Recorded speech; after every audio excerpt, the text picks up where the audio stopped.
Hello everyone, welcome to chapter number 9 class 6 history, जिसका नाम है ट्रेडर्स, किंग्स एंड पिलग्रिम्स।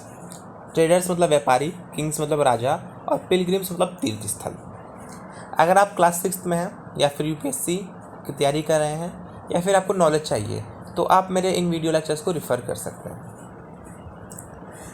इस बार जगनी मार्केट जाती है और देखती है कि जो भी सब सामान आ रहा है वो सब शहर से आ रहा है। एक मेले में वो जा रही है, देख रही है कि सारा सामान उसके शहर से आ रहा है। शहर में एक ट्रक से आ रहा है और वो जो ट्रक था वो शाम के समय वापस शहर की ओर चले जाता है। तो वो ये देख के चौंक जाती है कि ये लोग हमेशा मूव क्यों करते रहते हैं। एक्चुअली में ये बताने की कोशिश हो रही है कि सिर्फ गुड्स का प्रोडक्शन ही इम्पोर्टेंट नहीं है, गुड्स का ट्रांसपोर्टेशन भी उतना ही इम्पोर्टेंट है जिसको ट्रेडर्स करते हैं। अब ट्रेड और ट्रेडर्स के बारे में हम लोग को कहाँ से पता चलता है? जाहिर सी बात है, एक्सकावेशन से। You have read about northern black polished where in chapter 8 NBPW। अगर आपको याद नहीं है तो फिर से याद कर लीजिए। तो इसके बारे में हम लोग ने चैप्टर 8 में पढ़ा था। तो ये जो फाइन पॉटरी थी वो पूरे सब कॉन्टिनेंट से मिली हुई है, मतलब कि एक जगह प्रोड्यूस होती होगी और बाकी जगह ट्रांसपोर्टेशन के द्वारा चली जाती होगी, इसलिए सब जगह से मिला है। ट्रेडर्स में have carried them from places to places, ठीक है। उसी तरीके से साउथ इंडिया जो था उसमें गोल्ड, स्पाइसेस और पेपर था। Pepper was particularly valued in the Roman Empire, so much so it was known as black gold. और पेपर का जो वैल्यू था वो रोमन एम्पायर में बहुत ज़्यादा था। पेपर मतलब काली मिर्च। तो साउथ इंडिया का चीज़ का रोमन एम्पायर में बहुत ज़्यादा वैल्यू था, इसलिए कि उसको ब्लैक गोल्ड भी कहा जाता था, ठीक है। अब इसीलिए ट्रेडर्स पेपर को साउथ इंडिया से रोम ले गए होंगे और बदले में यहाँ पे रोमन सिक्के छोड़ के गए होंगे। इसलिए इंडिया में जो एक्सकावेशन हुआ तो इंडिया में रोमन सिक्के मिले हैं, ठीक है। Roman gold coins have been found in south India. अब ट्रेड के बारे में एक पोएम बनाया हुआ है तो उतना इंपॉर्टेंट नहीं है। अच्छा, ट्रेडर्स जमीन से भी जाते थे, समुद्र से भी जाते थे, ठीक है, और मॉनसून विंड्स का सहायता लेकर के वो जाते थे, ठीक है। जैसे कि अगर मान लीजिए उनको ईस्ट अफ्रीका या फिर अरेबिया जाना है तो वो साउथ वेस्ट मॉनसून से सेल होकर जाते थे। New kingdom along the coasts. The southern half of the continent is marked by the long coastline and with hills, plateaus and river valleys. Among the river valleys, that of the Kaveri is the most fertile.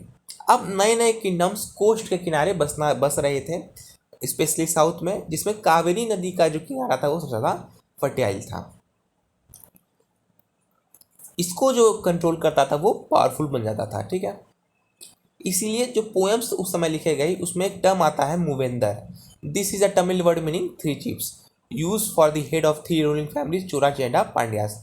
तो मूवेंदर एक शब्द है जो कि वहाँ के 3 शक्तिशाली rulers चोरा, चेरा और पांड्या के लिए यूज होता है, जो कि आज से 2300 साल पहले सेम टाइम जब चंद्रगुप्त था या फिर अशोक था उस समय ये लोग भी पावरफुल हो गए थे, ठीक है। अब ये जो 3 चीफ थे इनका 2 जगह पावर चलता था, एक कोस्ट के किनारे और एक इनलैंड, ठीक है। और तो इनके 6 से शहर हो गए, 3 चीफ है, 3 से चीफ का 2 शहर, तो 6 शहर हो गए। उसमें से 2 बहुत इंपॉर्टेंट थे जिसका नाम था पूहर और Kaveri Pattanam and Madurai the capital of Pandyas. तो पूहर का और या फिर कावेरी पट्टनम चोला का कैपिटल था और मदुरई पांड्यास का कैपिटल था, ठीक है। ये लोग रेगुलर टैक्स नहीं कलेक्ट करते थे, इंस्टीट में ये गिफ्ट की डिमांड करते थे, ठीक है।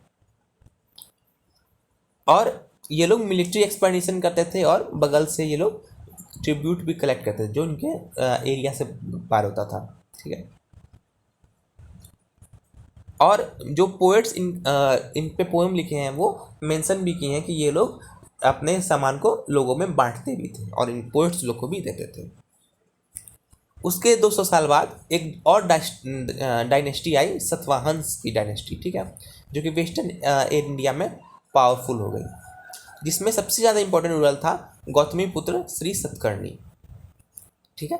जिसका नाम उसकी माँ के नाम पर गौतमी बालाश्री के नाम पर गौतमी पुत्र श्री सतकर्णी रखा गया। ठीक है। और वो उसने पूरे साउथ पे अपना कैप्चर कर लिया था और उसे लॉर्ड्स ऑफ दक्षिण पथ कहा जाता था। लॉर्ड्स ऑफ दक्षिण पथ कहा जाता था, मतलब कि साउथ में जितने भी रोड्स जा रहे हैं वो उन सबका लॉर्ड था। ठीक है। उसके बाद इसने भी अपने आर्मी का बहुत ज़्यादा एक्सकवेशन किया है, मतलब अपने आर्मी को दूसरी जगह पे भेजा है। अब हम लोग जानते हैं एक इम्पॉर्टेंट सामान सिल्क, उसका रूट कैसा था, उसका ट्रेड कैसे होता था और सिल्क रूट क्या होती है। ठीक है। तो सिल्क एक बहुत ही स्मूथ टेक्सचर वाला क्लॉथ है और बहुत ही रॉयल क्लॉथ है आज के ज़माने में भी। ठीक है। लेकिन इसको बनाना उतना ही मुश्किल था। ठीक है। तो ये सिल्क बनाने का जो टेक्निक था ये चाइना में 7,000 साल पहले इंट्रोड्यूस हुआ था। ठीक है। तो ये मेथड बहुत समय तक फिर सीक्रेट ही रहा। ठीक है। और इसका जो ट्रेड होता था उसको जो चाइनीज़ लोग फॉलो करते थे वो सिल्क रूट कहला गया। अब कभी कभी चाइनीज़ रूलर ये गिफ्ट भेजते थे सिल्क का ईरान और वेस्ट एशिया के रूलर को, और वहीं से फिर ईरान और वेस्ट एशिया से पूरे वेस्ट में सिल्क का नॉलेज फैल गया। और 2000 साल पहले रोम में सिल्क का बहुत क्रेज़ बढ़ गया। ठीक है। लेकिन ये बहुत ज़्यादा कॉस्टली था क्योंकि ये चाइना से इंपोर्ट होता था और डेंजरस रोड्स से लोगों को गुजरना पड़ता था, और जो लोग बीच में रहते थे वो लोग पेमेंट्स की डिमांड करते थे। अब ये रूट इतना इंपॉर्टेंट हो गया कि लोगों ने इसको पर कैप्चर करने का भी मन बना लिया था। ठीक है। ताकि क्या होगा कैप्चर करने से, ताकि वो टैक्स वसूल सकें। तो सब में होड़ लग गई कि वो सिल्क रूट पर ना कब्जा बना लें। इसी में जो सबसे ज़्यादा सिल्क रूट पे कब्जा किया वो थे कुशानास। ठीक है। जो सेंट्रल एशिया और नॉर्थ वेस्ट इंडिया पे रूल किए 2000 साल पहले। तो कुशानास ने सिल्क रूट पे कब्जा किया और इनका जो 2 मेजर सेंटर था वो था पेशावर और मथुरा और तक्षशिला। ठीक है। During their rule, a branch of the Silk Route extended from Central Asia down to the seaport at the mouth of the river Indus. From there, where silk was shipped westwards to the Roman Empire. तो इनका जो area में silk route आ जाता था जिससे फिर उसको पार करके लोग शिप में सिल्क को भेजते थे रोमन एम्पायर की ओर, लेकिन ज़मीन में ये लोग आता था, इनका लैंड आता था। और कुशानाज ही पहले ऐसे रूलर थे जो कि गोल्ड कॉइन्स इशू किए थे। तो ऐसा हो सकता है कि रोमन वाले लोग को देख के कि वो लोग भी गोल्ड कॉइन दे रहे हैं तो ये लोग भी स्टार्ट कर दिए हों। ठीक है। ठीक है। तो ये था हमारा सिल्क रूट का कहानी। ट्रेड का एक इम्पॉर्टेंट सोर्स था सिल्क रूट पुराने ज़माने में। अब पिलग्रिम्स, अब बुद्धिज़्म कैसे फैला होगा। तो जो मोस्ट फेमस कुषाण का रूलर था वो कनिष्क था। इसका नाम आप लोग जरूर याद रखिएगा, कनिष्क। ये 1900 साल पहले राज किया है। ठीक है। उसने एक बुद्धिस्ट काउंसिल बनाई थी जहाँ पे लोग मिलते थे और इम्पोर्टेंट मैटर्स पे डिस्कस करते थे। अब उनके दौरान में थे पोएट अश्वघोष जो बुद्धा का एक बायोग्राफी लिखे, बुद्ध चरित्र, वो भी इन्हीं के दौरान में थे। तो मतलब बुद्धिज़्म का बहुत ज़्यादा इन्फ्लुएंस था कुषाण टाइम में। ठीक है। A new form of Buddhism, Mahayana Buddhism now developed. अब बुद्धिज़्म का भी एक न्यू फॉर्म महायान बुद्धिज़्म इसी समय डेवलप हुआ। ठीक है। तो इसके पहले बुद्धा का जो प्रेजेंस था वो बस नॉर्मली नहीं दिखाया जाता था, है ना। मतलब उनका अगर इनलाइटमेंट दिखाना है तो वो बस पीपल का पेड़ दिखा दिया वगैरह कर दिया, लेकिन अब बुद्धा का भी स्टैचू बनने लगा था। ठीक है। दूसरा चीज़ था वो बोधिसत्वास पे बिलीव, मतलब महायान बुद्धिज़्म क्या अलग हो गया। ठीक है। तो बोधिसत्वास वो वैसे लोग थे जिनको इनलाइटमेंट मिल चुकी थी। तो एक बार उनको अगर इनलाइटमेंट मिल जाए तो वो पूरे आइसोलेशन में रह सकते थे, मेडिटेट कर सकते थे, लेकिन ये करने के बजाय वो लोग धरती पर ही रहते थे और लोगों की मदद करते थे। ठीक है। अब इनकी पूजा भी बहुत ज़्यादा पॉपुलर हो गई। पहले बुद्धिज़्म में इनको उतना पूजा नहीं था, अब इनका पूजा भी बहुत होने लगा और फिर पूरा सेंट्रल एशिया, चाइना और कोरिया, जापान में भी ये फैल गया। बुद्धिज्म फिर वेस्टर्न और साउथर्न इंडिया में फैला, जहाँ पे डजन ऑफ केव्स में हॉलोड आउट किए गए मोनास्ट्री, आपको याद होगा, for monks to live in. Some of the caves were made on the order of kings, तो किंग क्वीन और मर्चेंट्स लोग ये बनवा देते थे, ठीक है। They were often located near passes to the Western Ghats, Western Ghats में इन लोग का पासेस में लोकेट था, क्योंकि वेस्टर्न घाट्स में पानी पड़ता है, ठीक है। Roads connecting prosperous ports on the coast with cities in the Deccan ran through this passes. Traders probably halted in this caves monastery during their travels, और इनका जो केव्स बनता था उसमें ट्रेडर्स लोग भी रहते थे जब उनको ट्रैवल करना होता था। फिर बुद्धिज्म में नीचे भी गया, श्रीलंका गया, म्यांमार गया, थाईलैंड गया, और दूसरे South East Asian countries, Indonesia, वहाँ भी गया। अब यहाँ पर जो था वो older form Theravada Buddhism, new Buddhism था महायान, ओल्डर फॉर्म था थीरेवादा बुद्धिज्म, वो इन सब जगह पे ज़्यादा पॉपुलर रहा, ठीक है।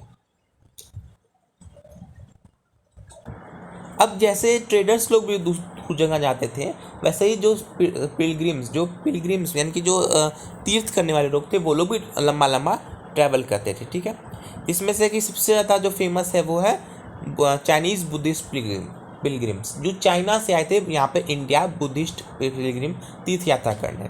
फाजियान फेमस क्यों है? क्योंकि इन्होंने बहुत सारा अकाउंट बनाया है यहाँ के लोगों के बारे में। वो कैम टू दिस सब कॉन्टिनेंट अबाउट 1600 ईयर्स अगो, ठीक है, 1600 ईयर्स अगो ये लोग आए हैं। जुआनजैंग जो कि 1400 साल पहले आए हैं, एंड आई क्विंग वो जो कि जुआनजैंग के बाद 50 साल बाद आए हैं। तो फाजियान, जुआनजैंग और आई क्विंग याद कर लीजिए अगर याद हो रहा है तो। फाजियांग को तो याद रखिए ही, ठीक है। तो ये लोग बुद्धा जहाँ पे रहते थे वहाँ, और जो फेमस मोनेस्ट्री थी वहाँ ये लोग आए हैं। और फिर सबने एक अकाउंट छोड़ा कि उन्होंने क्या देखा, क्या दिखा, ठीक है, और क्या डेंजर्स उनको मिले, ठीक है। उसके बाद फाजियान का कहानी है कि पहले ये वापस कैसे गए, फाजियान वापस कैसे गए। तो पहले ये बंगाल से शुरू किया अपने वापस आने, वहाँ से एक शिप लिए जो कि कुछ मर्चेंट्स का था। 2 दिन वो ट्रैवल किए होंगे कि वो फिर एक तूफान में फंस गए, ठीक है। तो मर्चेंट्स लोग अपना सब सामान पानी में फेंक लगे ताकि नाव हल्की हो जाए और वो लोग चल जाएं। फाजियान अपना सब पर्सनल बिलोंगिंग्स फेंक दिए, लेकिन जो बुद्धा की जो स्टैचूज थी और जो बुक्स थे उसको नहीं फेंका।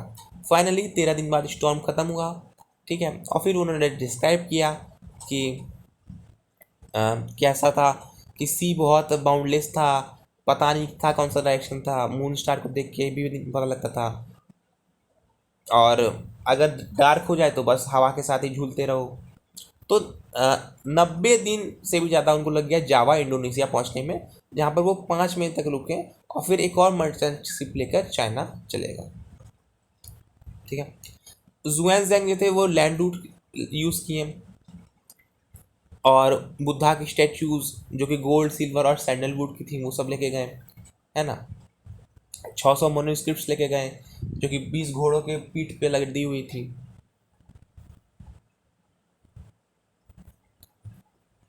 उसके बाद 50 मैन्युस्क्रिप्ट खो भी गया था जब वो बोट पे जा रहे थे, और उसके बाद अपना बेस्ट ऑफ लाइफ में संस्कृत से चाइनीज इन्होंने ट्रांसलेशन किया, है ना, जो मैन्युस्क्रिप्ट था। तो सोचिए इंडिया का कितना ज़्यादा इन्फ्लुएंस था पहले चाइना पर, कि यहाँ का संस्कृत का चीज़ को चाइनीज़ में ये कन्वर्ट करने के लिए लोग आते थे। अब नालंदा भी बुद्धिस्ट लर्निंग का एक बहुत अच्छा सोर्स था, ठीक है, जो कि बिहार में था। जुआनजैंग ने यहाँ पे भी समय बिताया था, वहाँ पे बताया था कि यहाँ के टीचर्स बहुत अच्छे हैं और ये बुद्धा को फॉलो करते हैं, रूल्स बहुत स्ट्रिक्ट हैं, सबको फॉलो करता है, इसको डिस्कशन हेल्ड होता है, ठीक है। और जो गेट कीपर था वो हार्ड क्वेश्चन पूछता था, और जवाब नहीं दे पाता था उसको एंट्री नहीं मिलता था। अब बुद्धिज़्म में तो ये सब चल रहा था, लेकिन हिंदुज़्म में क्या चल रहा था? हिंदुज़्म में इसी टाइम में अराउंड 1500 साल पहले भक्ति मूवमेंट स्टार्ट हो गया, जो कि आज भी बहुत ज़्यादा रेलिवेंट है। भक्ति मूवमेंट का आप आज भी बहुत ज़्यादा रेलिवेंस है।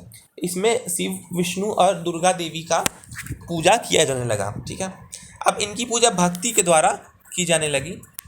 भक्ति क्या होती है कि एक इंसान जो है वो अपना तन मन धन से खुद को उस भगवान, अपने चूजन भगवान को समर्पित कर देता है, चाहे वो किसी भी कास्ट का हो, क्रीड का हो, मैन हो, वुमेन हो, वो सब खुद को भक्ति में दे देता है। अब जो भक्ति का जो आइडिया है वो भगवत गीता से लिया गया है, भगवत गीता में भी है। ठीक है, जिसमें कृष्ण बोलते हैं कि सब धर्म को छोड़ दो और उसी में रिफ्यूजी ले लो, और कृष्ण अर्जुन को सबसे फ्री कर देंगे। और यही जो फॉर्म था ये पूरे कंट्री में फैल गया, भक्ति मूवमेंट। ठीक है, अब जो लोग भक्ति को परफॉर्म किए वो सेक्रीफाइसेस से दूर चले गए और बस पर्सनल लेवल पे भक्ति करने लगे। ठीक है, इसमें क्या था कि अगर आप सच्चे मन से डेटी को वर्शिप करोगे तो आप जिस रूप में अपने डेटी को चाह रहे हो वो उसी रूप में आपको प्रकट हो जाएगी। तो चाहे वो इंसान के रूप में हो, जानवर के रूप में हो, पेड़ के रूप में हो, या फिर किसी भी रूप में हो।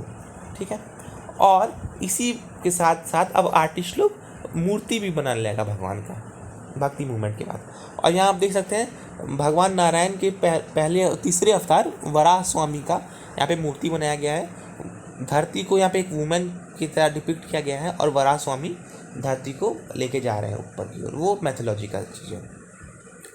तो ऐसे स्कल्पचर्स बनने लगे। भक्ति संस्कृत शब्द भज से आती है, इसका मतलब होता है बांटना या फिर शेयर करना, और ये एक रिलेशनशिप है डीटी और डिवोटी के बीच। ठीक है,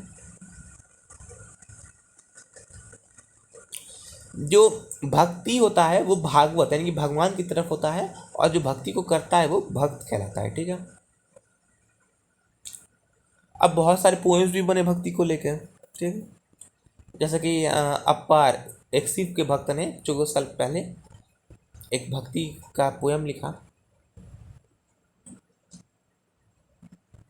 ठीक है, अब भक्ति, अब जो डीसीज का जो मूर्ति बनने लगा तो उनको जो जगह पे रखा जाता था उसको टेम्पल्स बोलते थे। अब इनका भी स्कल्पचर्स बहुत ही मैग्निफिसेंट बनने लगा। ठीक है, और पोइट्री और लिटरेचर भी। जो हिंदू शब्द है वो इंडिया शब्द के जैसा ही इंडस रिवर से निकला है। ये अरब और ईरानियंस के द्वारा यूज़ किया जाता था। ठीक है, जो लोग सिंधु के ईस्ट साइड रहते हैं और जो चीज़ को फॉलो करते हैं उसको हिंदुइज्म कहते थे। ठीक है, और एल्सवेयर में 2000 साल पहले क्रिश्चियनिटी इमर्ज हुआ वेस्ट एशिया में। जीसस क्राइस्ट ने इसको फैलाया, बेथलेहम से में उनका जन्म हुआ था। क्राइस्ट का टीचिंग यही था कि वही दुनिया के रक्षक हैं और दूसरों को प्यार और ट्रस्ट से ट्रीट करो। ठीक है, और उनका जो होली बुक है वो बाइबल कहलाता है। बाइबल में लिखा गया है कि जो लोग दूसरे की भूख और प्यास को परवाह करते हैं वो लोग महान हैं। ठीक है, वही लोग भगवान से मिलेंगे, वही लोग भगवान के पुत्र कहलाएंगे। ठीक है, और वही लोग को मर्सी मिलेगी। फिर क्राइस्ट का टीचिंग पूरा फैल गया क्योंकि ये ऑर्डिनरी पीपल को अपील किया, और वेस्ट अफ्रीका, एशिया, यूरोप में पूरा फैल गया। और जो पहले जो क्रिश्चियन प्रीचर्स थे वो वेस्ट एशिया से west coast of the subcontinent चले गए विद इन द हर्नेटिस ऑफ क्राइस्ट। क्राइस्ट का डेथ के 100 साल के बाद ही वेस्ट एशिया से भारत में वेस्ट कोस्ट में क्रिश्चियन लोग आ गए। मतलब कि ऐसा बोला जाता है कि ब्रिटिशर्स लोग क्रिश्चियनिटी को लाए थे, तो ऐसा नहीं था, बहुत पहले से ही ये लोग ला चुके थे क्रिश्चियनिटी को। और केरला में जो क्रिश्चियंस है वो सीरियन क्रिश्चियंस है, क्योंकि वो सबसे पुरानी क्रिश्चियन कम्युनिटीज़ में से एक है। ठीक है, क्योंकि क्राइस्ट के मरने के 100 साल बाद ही वहाँ पे आ गया था। ठीक है, अब ये कहानी हुआ। मूवेंद्र कौन था? चोलाचार्य पांड्या इसको कहते हैं। लॉर्ड्स ऑफ दक्षिण पथा आपके सतवाहना हो गए। अश्वघोष क्या था? अश्वघोष बुद्धाचरित का रचना किया। बोधिसत्वा कौन था? महायान बुद्धिज्म का पार्ट था। जुएनजैंग चाइनीज पिलग्रिम था। ठीक है, उसके बाद डेट्स याद कीजिए। 7000 साल पहले सिल्क बना। चोलाचार्य पांड्या 2300 साल पहले थे। डिमांड बढ़ गया सिल्क का 2000 साल पहले। 1900 साल पहले कनिष्क था। फायान 16 साल पहले आया और जुएनजैंग 14 साल पहले आया। और उसी टाइम पे भक्ति मूवमेंट भी 1400 साल पहले हुआ।